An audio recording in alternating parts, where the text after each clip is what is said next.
telling you. Well, you ain't old enough to know this. You ain't old enough to know about sex. I talked to a lady on my job last week. She said she had to put her daughter on birth control at an early age because she didn't want him to get pregnant. So she came home early one day and caught her and a boyfriend in the house. And she said she knows something going on. So she put her on birth control. Because some of these little young kids, when their body go through that chemical change when they're a certain age, am I right? Men go through it when they're 13, women, I don't know. But your body goes through a chemical change from a child, then you're going into, a little older.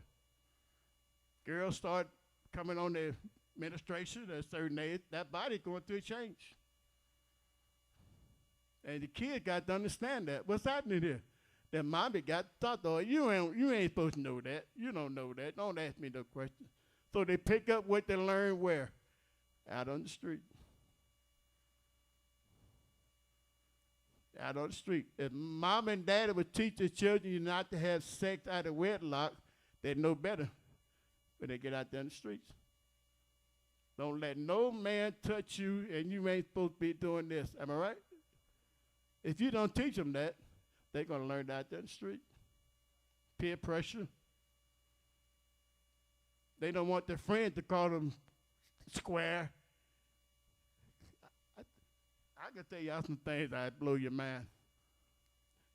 But a lot of women, they want to be accepted, especially when you're a kid. You want to be accepted. You want to be in with the in crowd. You want acceptance, right? You don't want all the kids, when you come and they all run. You want to come down there and mingle in with them. And kids would do things out of peer pressure. Their friend doing something, oh, girl, ain't nothing wrong with it. Your mama don't know what she's talking about. Am I right? That's what they do. But their teachers got to start at home with you. Those are your children. And you got to sit down and talk to them just like they're grown up. Because they're your children. Am I right, Am I right there?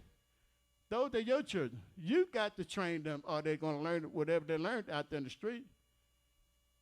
And I mean a lot of black people, women mainly, because women are very sensitive. I don't think they should know this. They ain't old enough to know this. When they going to ever learn? So you got to teach them at home yourself. You got that like a little family meeting. Husband, wife, children sit down and discuss things.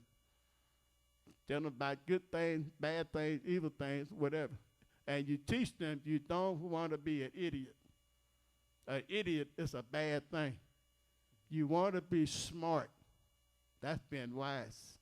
See, if a kid don't know the difference between being wise and being an idiot, nobody wants to be an idiot because the idiot is something bad, right? Something low down, crazy. They ain't got no sense.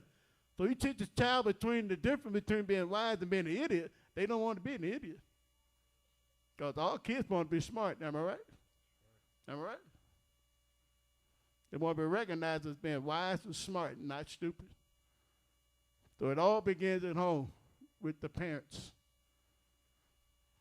All right, keep reading.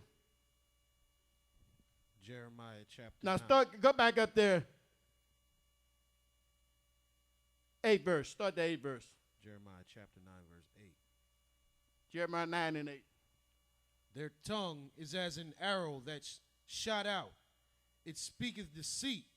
One speaketh peaceably to his neighbor with his mouth, but in heart he layeth his weight. And I know some people like that. I got to watch what I say when I'm around them and watch what I do when I'm around. Some people are very treacherous. Very treacherous. See, some people, it get back to the moral thing.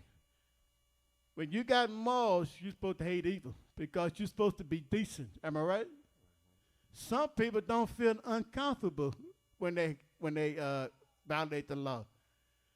The scripture said a wise man fears and departs from evil, but a fool rages. In other words, a fool is like this. If the law